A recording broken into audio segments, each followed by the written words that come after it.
Hey, thanks for joining me today for episode number 69 of Podcasting Your Brand. I'm your host, producer Jemmy, providing learning lessons for you to podcast your brand. And today I'm going to be diving into my next Podcasting 102 topic, guesting to grow your audience, with my pro podcasting peer, Kate Erickson Dumas.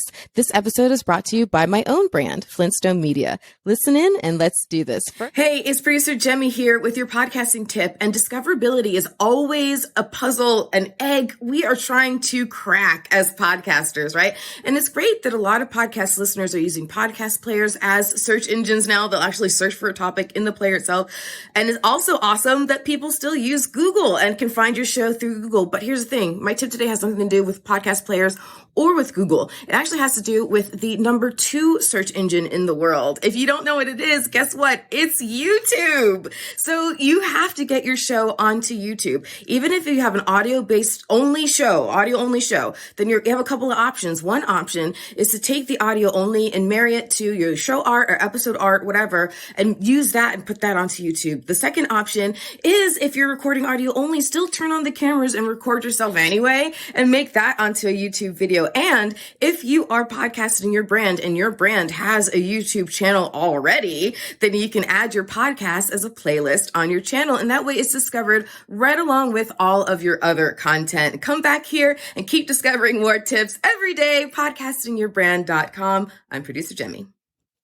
So be sure that you're following me on social media, but subscribing to me in particular on Instagram and TikTok so you get all of my tips and you get them first. Now, I also wanted you to be the first to know that I've been invited to speak on a panel on podcasting at the Mom 2.0 Summit in Scottsdale, Arizona in May. I am so excited.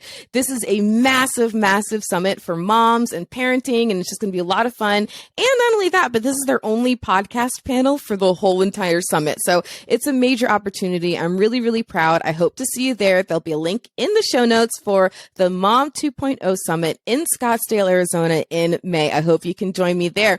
But if not, there's 2 other opportunities for you to work with me live. If you're thinking about launching a launching a podcast, you can join me in my podcast launch mastermind. I also, if you have a podcast already, I have a podcast maximization workshop. So both of those are available online if you want more information or to sign up.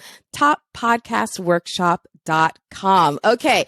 Now here's the thing. I want to get on to today's lesson because my last pro podcasting peer, Alex Sanfilippo, he literally and figuratively wrote the book on being the best match between guests and hosts. In order to grow your audience, if you have a guested show, having the right guests is so super important.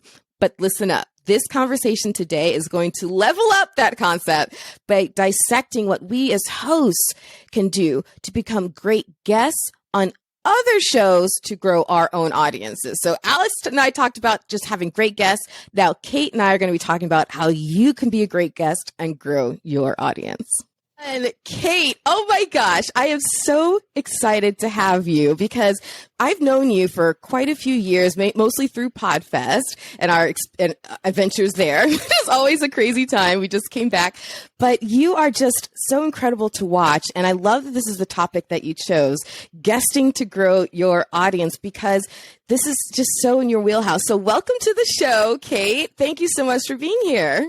Thank you so much for inviting me, Jamie. When we got to hang out at PodFest a couple months back, it feels like a year ago already, but I just love being in the same room with you. It's such a gift. And I was really honored to be invited onto this series. So thank you. Oh my gosh, of course. So we're going to dive right. Well, first of all, I have to say, so my company is called Flintstone Media. And when I was starting my company and I was like, I wanted to be a podcast production company, they're like, and I explained why it was called Flintstone, setting things on fire. Everyone's goal, setting them on fire. They're like, you can't do that. There's already the kingpin podcasting, setting everything on fire. I'm like, oh my God, I'm going to do it anyways. But I've fully embraced collaboration, not competition. I love it. So yeah, so you as well. Exactly.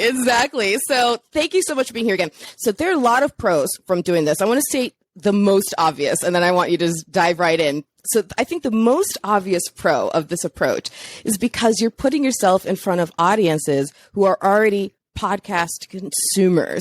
So that is just, it's you're right there, right? All they have to do is just take the device they're already on, the app they're already in, and then search for your show while they're listening into your guesting on another podcast. So it's so convenient and easy to just transition people from being listeners of one show to listeners of the other. So I think that is such a cornerstone to this concept, Kate. But how have you used guesting to grow podcasting?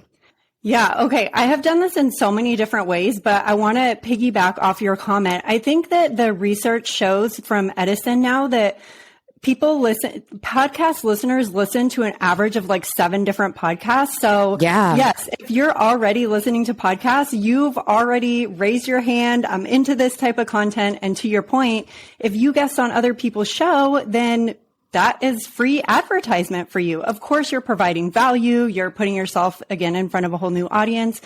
And if you choose wisely, then you're choosing podcasts specifically based on the industry and niche that they're in and the audience that they're speaking to. So you're not only putting yourself in front of podcast listeners, you're putting yourself in front of people who want the content that you offer. So exactly. It's such like a, I don't know, no-brainer. No-brainer. They've self-filtered in 2 ways because they're telling you the medium that they want is the medium you're using, and they're telling you the topic that they want is the topic you're talking about. So it's perfect. Exactly. So another way that I've also used guest podcasting that has helped me grow personally and professionally massively is it helps me practice talking about the topic that I love. And I know that a lot of us as podcasters, when we're first starting out, I mean, I'll raise my hand. I recorded episode 1, 20 times. And just the same as like speaking or even practicing in a room by yourself. I remember one of my very first on-stage speaking coaches made me record myself in my office doing my presentation, and then I had to watch it back, and it was the most excruciating. Oh, that's so awkward. Well, when you watched it back, were you watching it back on your own, or did you watch it back with someone else in the room with you? On my own. Okay, good. At least there was that saving grace. That would have been like, oh God, now I have to watch somebody else's reaction too. Oh, Lord. I know, right? But you're right, because it does let you practice, and finding your own voice is super key and important. Mm-hmm. Yeah, that repetition for me has been so massive. It's helped me practice talking about my topic. It's helped me on the microphone. So it's not only helping me get in front of a whole new audience, it's also helping me improve my craft and improve my own podcast, because I get ideas from other shows too. When I'm a guest on other shows and I get asked certain questions over and over again, I think like, okay, maybe this is a topic I could bring onto my own podcast. So it also gives me great content ideas. I think it also can give you an insight into how you're perceived. What is it that people are really looking to you for and gathering from you and paying attention to you? Because those are the questions that are kind of coming up, right? So that makes a lot of sense. There's so much power in what we're talking about here in terms of guessing on other people's shows because of the fact that you're in the medium, you're in the topic, and everything else. So tell me more about what you've done to make this really, really work for you. And if there's anything that you've learned to avoid, also, I'd love to hear that part of it. Yeah, absolutely. I mean, every time I accept a request to be a guest on another show, or I reach out to a podcast to be a guest, I always want to make sure that I have a very specific call to action.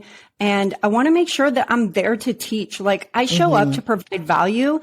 Being able to provide a call to action or having the host link back to my website, that's all great, right? But unless you're going there super focused with what you want to deliver, the content you want to deliver, the value you want to deliver, and then having a call to action, which I don't think I've ever been on a podcast where someone was like, nope, you can't give a call to action at the end. Thanks, but no thanks, you're done. So being prepared with that and really thinking about, like, I know that industries can be big, right? Topics can be big. But for example, you and I are talking specifically about guest podcasting today. So I want to make sure that, one, I'm really brushed up on that topic and how I use it. And two, that if I do share a call to action, then it's going to be very closely related, bigger chance of people who are tuning in actually going to do that thing. 100%. I actually want to dive into the repetition concept that you're talking about, because you talked about it in 2 different ways. The repetition of telling your story and sharing your knowledge, right, over and over and over again. I asked this question, I don't remember where I was, Clubhouse probably, but somewhere, and I asked this question because I said, I have a story. I have a couple of different interesting stories in my background, and I've told them over and over again. if I'm tired of the story, are the audiences, the masses tired of the story? And the person said something that I'll never forget. They said, no, all you're doing is getting better and better and better at honing it and telling it. And then eventually you can also parlay that into a paid speaking gig, a paid topic a topic that you're paid to speak on, because you've now practiced it so much through that repetition. And it made me think about it completely differently.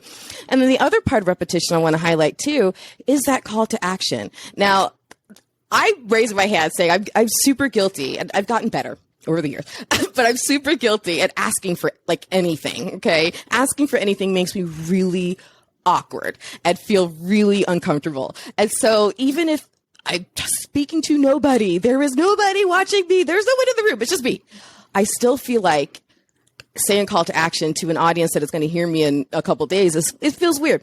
And I know that I'm not the only one. I can't be the only one. So the more that you get to be a guest on other people's show and then do that, the easier that flows too. And the easier, whether you call it a pitch or not, you can learn how to tweak it for different audiences and different situations. And then when you're at that network event and someone comes up to you wanting to say blah, blah, blah, and you could just, right? Mm-hmm. It's because you've had this repetition. Yeah, absolutely. And on that note, I mean, the repetition of meeting new people every time you hop on the mic is amazing. It makes you a really great connector and relationship builder, which is, of course, incredible to connect with other podcasters in the space. And I also love it for the authority and credibility it provides. Yes. If you're a guest on like a big name show in your industry or your niche, you can feature that on your website. You can, share it with your own audience. And you mentioned speaking gigs. I mean, I believe that my appearances on other podcasts help me identify kind of that thing that I'd be known for.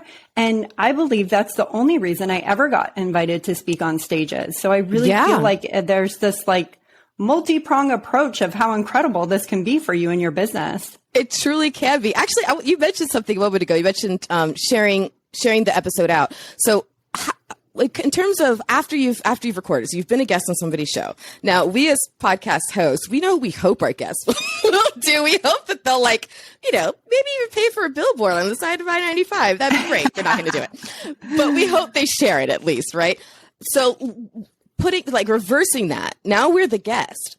What can we do? Let's lead by example. What should we do? I'm thinking, asking for a clip. For example, Mark Savant, who was a guest on here a couple of episodes ago, asked for a clip of the show. So I sent out a 5-minute clip or something like that. And he's going to include it in an episode of his show. So now we're cross-pollinating, right? So it's like double the effect. But so yeah, we kind of can feed off of each other in that way. But there's so much of that happens. And I also want to speak to what you mentioned a second ago about like just the networking in general, because that amount of support, oh my God, there's so much power in the microphone to be able to put your mind together for 20, 30, 45 minutes with somebody who otherwise you'd have maybe had to pay a lot of money for a consultation or something of that nature, or just never gotten on their calendar at all, because why would they just randomly meet with you, right?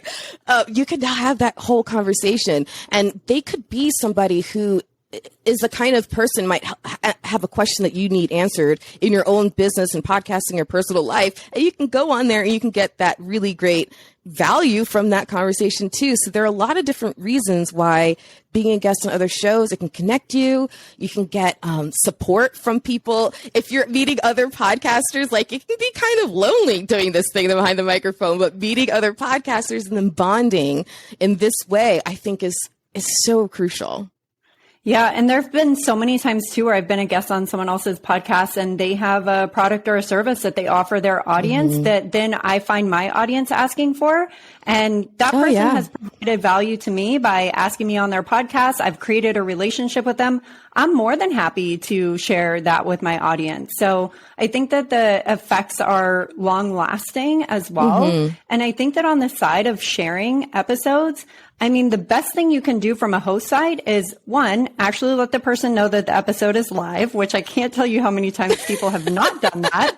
That's true. It's happened to me. Not keeping track of other people's podcast production schedules. Like 6 months later, I'm like, didn't that episode, wasn't it supposed to?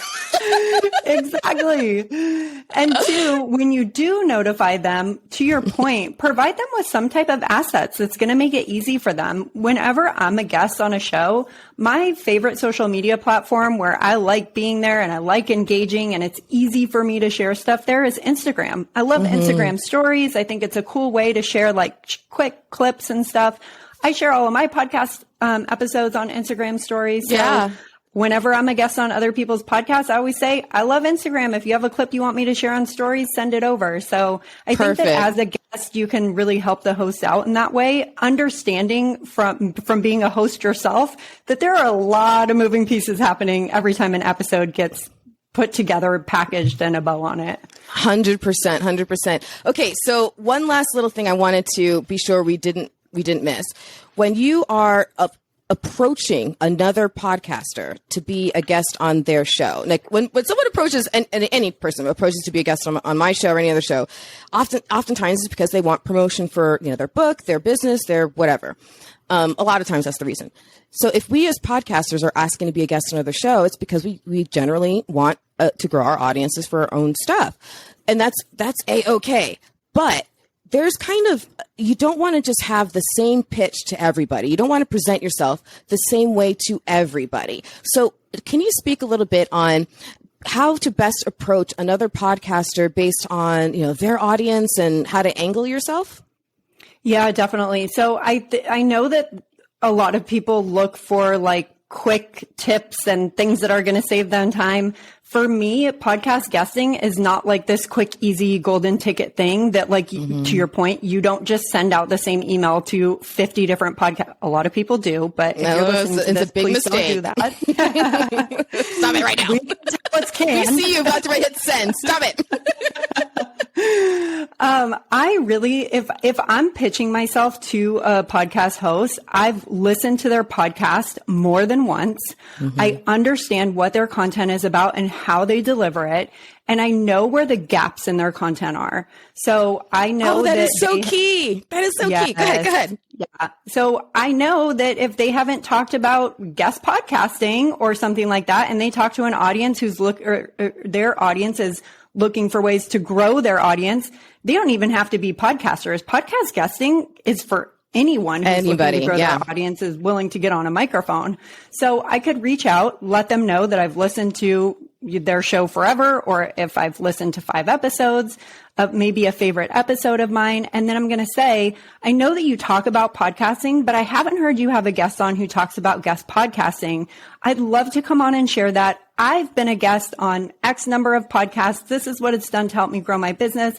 I think I could provide a lot of value and 5 clear steps of what somebody looking to do this could do right now. Because I know my content, I always want it to be super actionable. I want to tell people what they can do, how to do it, so that they can take their earbud out from listening to that episode and go take action. Right. So I'm always going to offer up an exact topic and like a flow. I'm going to help save them time. I'm not going to say like, hey, I like talking about podcasting. Want to have me on your podcast? That's creating like so much work for that person. Right. Now they have to figure out the angle. Yeah. What have I covered? And so I love reaching out, having you could even do a proposed title, a bullet point outline for what the episode's going to be about, the reasons why you think that you're qualified to do that. And I always also include, and I'd love to share this episode with my audience when it goes live, which, as we already spoke about, that's a huge bonus for podcast hosts because not a lot of people take the time to share it. Well, I appreciate it in advance. Definitely do. Okay, so speaking of super actionable items, what is one super actionable item? What is the first thing that my audience should do if this is really appealing to them, which it should be? What's the first thing that they should do when they turn off this episode? Go to well, you don't even have to go there. You're already there. Whatever app you're listening to this podcast in, go to your show or one of the top shows in your industry or niche. Not only look at that show, but look at all the related shows. Look at the shows that like a lot of podcast apps will say, if you like this, you'll also like this. And make a list of 25 podcasts that are reasonable for you to request to be a guest on. Probably don't reach out to Joe Rogan. Probably don't reach out to Tim Ferriss on this first round. You can reach out to round. Peter, but yeah, let's wait a couple rounds until you got the juices flowing. I feel like he's pretty booked right now. Yeah, he's a little busy. And make a list of the top 25 shows. Once you have a list of the top 25 shows you want to be a guest on, start doing your due diligence for those 25 shows. Then put together your email that you're going to send to each of them and start doing that outreach and follow up. Don't just send one email and then be like, oh, they didn't get back to me. I guess they don't want me on the show. Follow up, follow up. Things slip through the cracks all the time.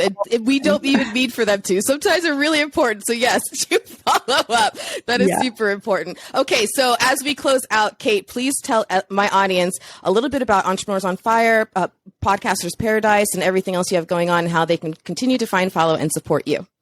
Yeah, awesome. Thank you so much. So I'm one half of the team that produces the Entrepreneurs on Fire podcast. We've been doing this for over 10 years. We have 3,700 or 800 episodes at this point. Oh my gosh, you can't even keep track. 3,700, I don't know. Depending on when this episode goes live. Oh, that's true. That's true. It's a daily podcast where my husband, John Lee Dumas, interviews entrepreneurs. If you're interested in checking it out, we also have a blog full of content for entrepreneurs, for podcasters. It's all over at eofire.com. And Jamie, you mentioned Podcasters Paradise. We also run the #1 online community for podcasters where we teach you how to create, grow, and monetize your podcast.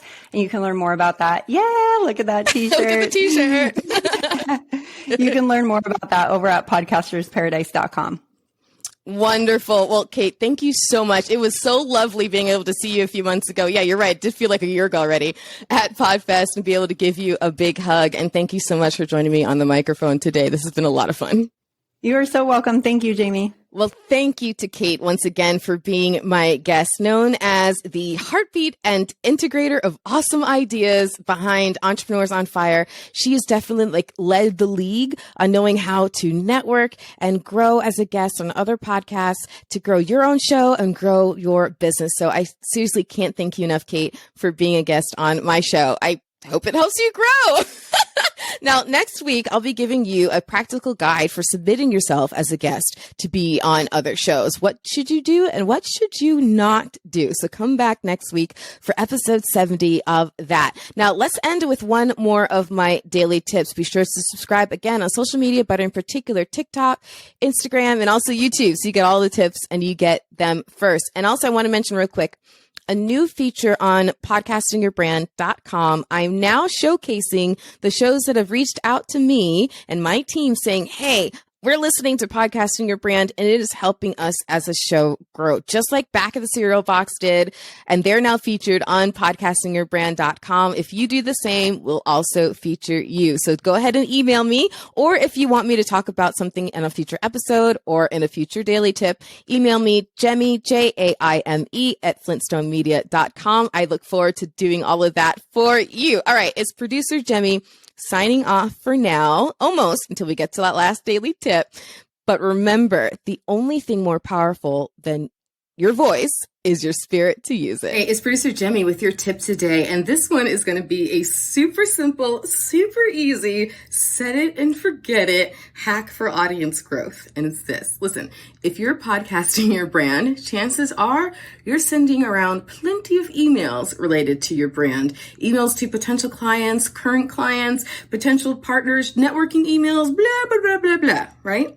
Well, each one of those emails can be like a little mini billboard for your show with this one little trick. Simply add your show, a little thumbnail of the show art that links to the show, to your signature block in your email. That way, every single email that goes out is an advertisement for your show. Every contact who loves you and adores you can now see that in your signature block. And hopefully it helps with your audience growth. Come back every day for podcastingyourbrand.com for more tips. I'm producer Jemme.